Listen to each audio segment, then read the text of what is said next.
Hello guys, നമ്മളിനി പൊയ്ക്കൊണ്ടിരിക്കുന്നത് എങ്ങടേക്കാണെന്നറിയാമോ? ഈ ചരിത്രം ഉറങ്ങിക്കിടക്കുന്ന മണ്ണ് എന്നൊക്കെ കേട്ടിട്ടുണ്ടോ? അതെ, അങ്ങനെ ഒരു സ്ഥലത്തേക്കാണ് ഞാൻ ഇന്നീ പോയിക്കൊണ്ടിരിക്കുന്നത്. പണ്ട് ഹിസ്റ്ററി ക്ലാസ്സിലൊക്കെ ഇരുന്ന് പഠിച്ച പല കാര്യങ്ങളും എനിക്ക് ഇവിടെ ഇരുന്ന് കാണാൻ സാധിച്ചിട്ടുണ്ട്. അതായത് അന്ന് പഠിച്ചുകൊണ്ടിരുന്ന സമയത്തൊക്കെ ഇതൊക്കെ ഉള്ളതാണോ, ഇങ്ങനെ ആയിരിക്കുമോ, ഇതൊക്കെ എങ്ങനെ ആയിരിക്കും, ഇങ്ങനെയുള്ള പല കൺഫ്യൂഷൻസും ആ സമയത്ത് ഉണ്ടാവുമല്ലോ. അതിനൊക്കെ എനിക്കൊരു ആൻസർ ഇവിടുന്ന് കിട്ടി. നമുക്ക് അങ്ങടേക്ക് കയറാനൊരു മാപ്പൊക്കെ കിട്ടും കേട്ടോ.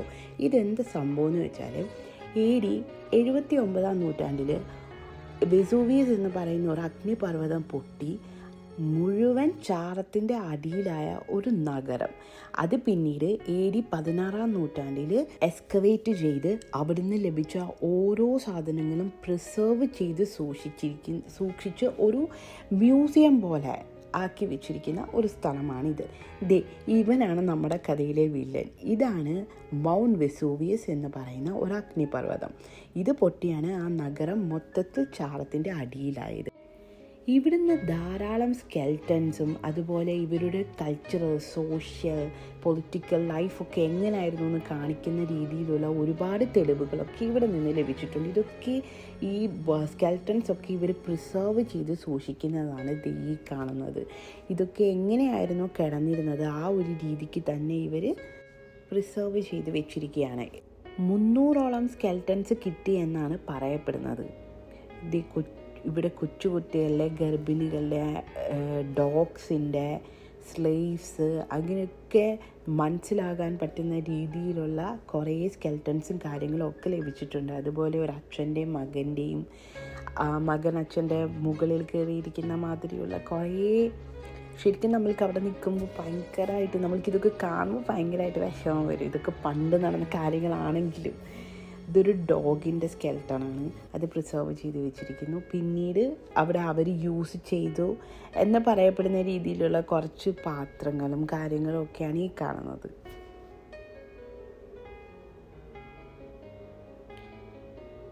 ഇത് കണ്ടോ, അവർ റൈസ് ബൗൾ എന്ന് പറഞ്ഞാണ് അവിടെ എഴുതി വെച്ചിരിക്കുന്നത്. ആക്ച്വലി അവർ ഫുഡ് കുക്ക് ചെയ്യുന്ന ആവും. ഇത് ഇവർക്ക് ഇവിടുന്ന് ലഭിച്ച പ്രതിമകളാണ്. ഇതിൽ ദേവതകൾ എന്ന് പറഞ്ഞ് അവരവിടെ എഴുതി വെച്ചിട്ടുണ്ട്. അതായത് ഇവരെ ആരാധിച്ചിരുന്ന ശില്പങ്ങളൊക്കെ ആവാം. ഇതെങ്ങനെ എവിടെ നിന്ന് ലഭിച്ചു എന്നുള്ള ഫോട്ടോസും കാര്യങ്ങളൊക്കെ ഇവിടെ ഈ സൈഡിൽ തന്നെ കൊടുത്തിട്ടുമുണ്ട്. ഇതിനൊന്നും തലയില്ലാതെ തന്നെയാണ് ലഭിച്ചിരുന്നത്. ചിലപ്പം പൊട്ടിപ്പോയതാവാം. ഈ പാത്രങ്ങളും കാര്യങ്ങളും ഒക്കെ ഒരു വലിയ ഒരു ഗ്ലാസ്സിലിട്ട് നല്ല രീതിക്ക് സംരക്ഷിച്ചാണ് ഇവർ ആളുകൾക്ക് വേണ്ടിയിട്ട് പ്രദർശിപ്പിച്ചിരിക്കുന്നത്. ഇതെല്ലാം ഒരു ഗ്ലാസിൻ്റെ ഉള്ളിലാണ്. ചിലതൊക്കെ എവിടെ നിന്നാണ് ലഭിച്ചത് അവിടെ തന്നെയാണ് അവർ കാണാൻ വെച്ചിരിക്കുന്നത്. പിന്നീട് ഞാൻ പോയത് അവിടുത്തെ വീടുകൾ കാണാൻ വേണ്ടിയിട്ടായിരുന്നു. അതിനൊക്കെ വളരെ പ്രത്യേകതകളുണ്ടായിരുന്നു. കാരണം പല വീടുകളിലും 2 സൈഡുകളിലും ഇങ്ങനെ പിക്ചേഴ്സൊക്കെ നമ്മൾക്ക് കാണാൻ സാധിക്കുമായിരുന്നു. ശരിക്കും അതൊക്കെ നമ്മൾക്കിപ്പോൾ നല്ല ക്ലിയറായിട്ട് കാണാൻ സാധിക്കില്ല. എന്നാലും നമ്മൾക്ക് എന്താണ് എന്നുള്ള ഒരു ഇത് മനസ്സിലാവും. കുറേ പിക്ചേഴ്സും കാര്യങ്ങളും ഒക്കെ വരച്ച് വെച്ചിട്ടുണ്ടായിരുന്നു. പല വീടുകളും, അതായത് വീടുകൾ ഉണ്ടായിരുന്നു എന്ന് പറയപ്പെടുന്ന സ്ഥലങ്ങളും ഇതുപോലെ സെക്വയർ ചെയ്ത് വെച്ചിരിക്കുകയാണ്. ഇത് അവിടുത്തെ ഒരു പബ്ലിക് ടോയ്ലറ്റ് ആയിരുന്നു എന്നാണ് പറയപ്പെടുന്നത്. ഇവിടെ ആണുങ്ങൾക്കും പെണ്ണുങ്ങൾക്കും അതായത് ബാത്യം, കുളിക്കാനും മറ്റുള്ള കാര്യങ്ങൾ രണ്ടും 2 വഴിയിലൂടെ ആയിരുന്നു എന്നാണ് പറയപ്പെടുന്നത്. ഇതിൻ്റെ ഉൾഭാഗമാണ്. അതുപോലെ ഇവർ ബാത്ത് ചെയ്തിരുന്ന പ്ലേസ് എന്ന് പറയുന്നത് 2 വാതിലുകൾ കാണാമോ. ഇത് രണ്ടും ഒരു ഭാഗം പുരുഷന്മാർക്കും ഒരു ഭാഗം സ്ത്രീകൾക്കും വേണ്ടിയായിരുന്നു. അതുപോലെ ഇത് എന്ന് പറയുന്നത് അവിടുത്തെ ഒരു ഹോട്ടലായിരുന്നു എന്നാണ് പറയപ്പെടുന്നത്. ഈ കാണുന്നതൊക്കെ അവിടുത്തെ അടുപ്പുകളും കാര്യങ്ങളും ഒക്കെ ആയിരുന്നു. ഇതിനെന്തോ ഒരു പ്രത്യേകതയുണ്ട്. കാരണം ഇതിനകത്ത് നിന്ന് ഒരുപാട് ഡ്രോയിങ്സും കാര്യങ്ങളും ഒക്കെ ലഭിച്ചിട്ടുണ്ട് എന്നാണ് പറയുന്നത്. അതിൽ ഒരു ഡ്രോയിങ്സാണ് നേരെ കാണുന്നത്. അതിവിടെ തന്നെ സൂക്ഷിച്ച് വെച്ചിട്ടുണ്ട്. ബാക്കി കുറേയൊക്കെ മിസ്സിങ് ആണ് എന്നവിടെ എഴുതി വെച്ചിട്ടുണ്ട്. ഇതവിടുത്തെ മറ്റൊരു വീടാണ്. ഇവിടെയും ഇതുപോലെ ഗേറ്റൊക്കെ ഇട്ട് സെക്യൂർ ചെയ്ത് വെച്ചിരിക്കുക. ഇതിൻ്റെ ഉള്ളിലേക്ക് നമ്മൾക്ക് പ്രവേശിക്കാൻ സാധിക്കില്ല.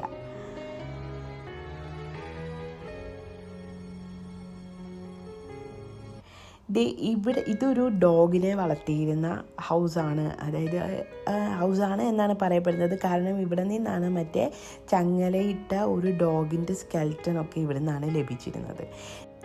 ഇത് ഇവിടുത്തെ വാഷിംഗ് ഏരിയ എന്നാണ് പറയപ്പെടുന്നത്, അതായത് നമ്മളുടെ ഇന്നത്തെ ലോണ്ട്രി.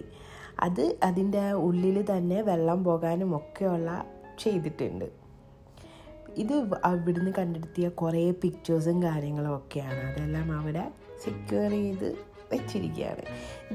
ഈ ഭാഗം, അതായത് ഇതാണ് ഇവിടുന്ന് ലഭിച്ച ഏറ്റവും വലിയ വീടിൻ്റെ അവശിഷ്ടം ഈ ഒരു ഭാഗത്ത് നിന്നാണ് ലഭിച്ചത് എന്നാണ് പറയുന്നത്. ഇതിൻ്റെ ഉള്ളിൽ നിന്ന് ഗാർഡനും മറ്റു കാര്യങ്ങളും ഒക്കെ കാണാൻ സാധിച്ചിട്ടുണ്ട് എന്നാണ് പറയപ്പെടുന്നത്. ഈ പിക്ചറും ഇവിടെ നിന്നാണ് ലഭിച്ചത്. അലക്സാണ്ടർ ദ ഗ്രേറ്റിൻ്റെ ഒരു ബാറ്റിൽ പിക്ചറാണ് ആ കാണുന്നത്. ഇതാ വലിയ വീട് ലഭിച്ചു എന്ന് പറയുന്ന ആ ഒരു ഏരിയൻ്റെ ഫുൾ വ്യൂ ആണ് ഈ കാണുന്നത്. പിന്നീട് പോയിക്കൊണ്ടിരിക്കുന്ന എങ്ങനെയാണെന്ന് വെച്ചാൽ അവിടുത്തെ മറ്റൊരു പബ്ലിക് ടോയ്ലറ്റ് കാണാൻ വേണ്ടിയിട്ടാണ്. അതെന്ന് വെച്ചാൽ കുറച്ചും കൂടി സൗകര്യങ്ങളൊക്കെയുള്ള അങ്ങനെയുള്ള ഒരു ഇതായിരുന്നു, അതായത് കുറച്ച് റിച്ച് ആയിട്ടുള്ള ആൾക്കാരൊക്കെ യൂസ് ചെയ്തിരുന്നു എന്നാണ് പറയപ്പെടുന്നത്. ഇവിടെ ഈ ടോയ്ലറ്റിൻ്റെ പ്രത്യേകത എന്ന് പറയുന്നത് ഇവിടെ മസാജിങ് സെൻറ്റർ പോലെയായിരുന്നു, അതായത് മസാജിങ് ഒക്കെ കഴിഞ്ഞ് ഓയിൽ മസാജും അങ്ങനത്തെ കാര്യങ്ങളൊക്കെ നടന്നിരുന്നു എന്നാണ് പറയപ്പെടുന്നത്. അതിൻ്റെയൊക്കെ പ്ലേസുകളാണ് ഈ കാണുന്നത്. ഇവിടെയും അതുപോലെ സ്ത്രീകൾക്കും പുരുഷന്മാർക്കും 2 വേസ് ഒക്കെ കൊടുത്തിട്ടുണ്ടായിരുന്നു. ഇതതിൻ്റെ ഉൾഭാഗമാണ്. ഈ ഒരു പ്ലേസൊക്കെയാണ് മസാജിങ്ങിന് വേണ്ടി യൂസ് ചെയ്തിരുന്നു എന്നാണ് പറയപ്പെടുന്നത്.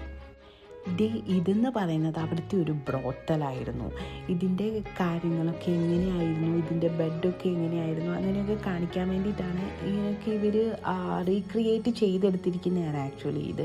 ഇവിടെ കുറേ പിക്ചേഴ്സും കാര്യങ്ങളും ഒക്കെ നമ്മൾക്ക് കാണാൻ സാധിക്കും. അതുപോലെ തന്നെ ഇവിടെ ആ ഒരു ടൈമിൽ ഫേമസ് ആയിരുന്ന ഒരു പ്രോസ്റ്റിറ്റ്യൂട്ടിൻ്റെ പിക്ചറൊക്കെ ഇവിടുന്ന് ലഭിച്ചിട്ടുണ്ട് എന്നാണ് പറയുന്നത്. പക്ഷേ പിന്നീട് അത് മിസ്സായി പോയി എന്നും പറയപ്പെടുന്നുണ്ട്. നേരത്തെ അതിവിടെ ഉണ്ടായിരുന്നു എന്നാണ് പറയുന്നത്.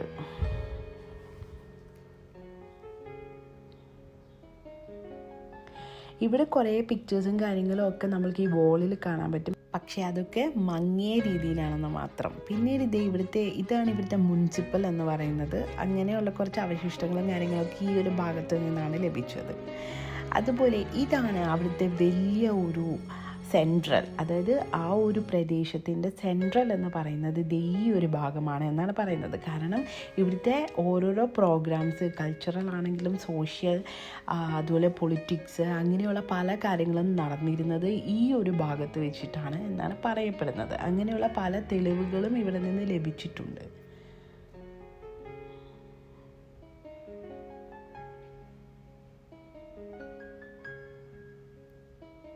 പണ്ട് ഞാൻ ഹിസ്റ്ററി ക്ലാസ്സിലിരിക്കുമ്പോൾ ടീച്ചർ ഇങ്ങനെ പഠിപ്പിച്ചിട്ടുണ്ട് അവരുടെ വലിയ വീടുകളെ പറ്റിയും, ദ ഗ്രേറ്റ് കിച്ചൺ, അതുപോലെ ഗ്രേറ്റ് ബാത്ത്, അങ്ങനെയുള്ള കാര്യങ്ങളൊക്കെ. അതൊക്കെ ഇങ്ങനെ നേരിട്ട് കണ്ടപ്പോൾ നമുക്കൊരു ചെറിയ സന്തോഷവും കാര്യങ്ങളും ഒക്കെ ഉണ്ട്.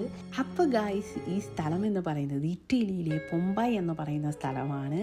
ഇത് ശരിക്കും ഭയങ്കര ബ്യൂട്ടിഫുൾ ആയിട്ടുള്ളൊരു സ്ഥലമാണ്. ശരിക്കും ഈ റൂയിൻസ് ഒന്ന് മൊത്തത്തിൽ ചുറ്റി കാണണമെന്നുണ്ടെങ്കിൽ നമ്മൾക്കൊരു ഫുൾ ഡേ ആവശ്യമുണ്ട്. പക്ഷേ ഞാൻ ഓൾറെഡി ലേറ്റ് ആയിരുന്ന കാരണം എനിക്ക് മൊത്തത്തിൽ എക്സ്പ്ലോർ ചെയ്യാൻ പറ്റിയില്ല ശരിക്കും.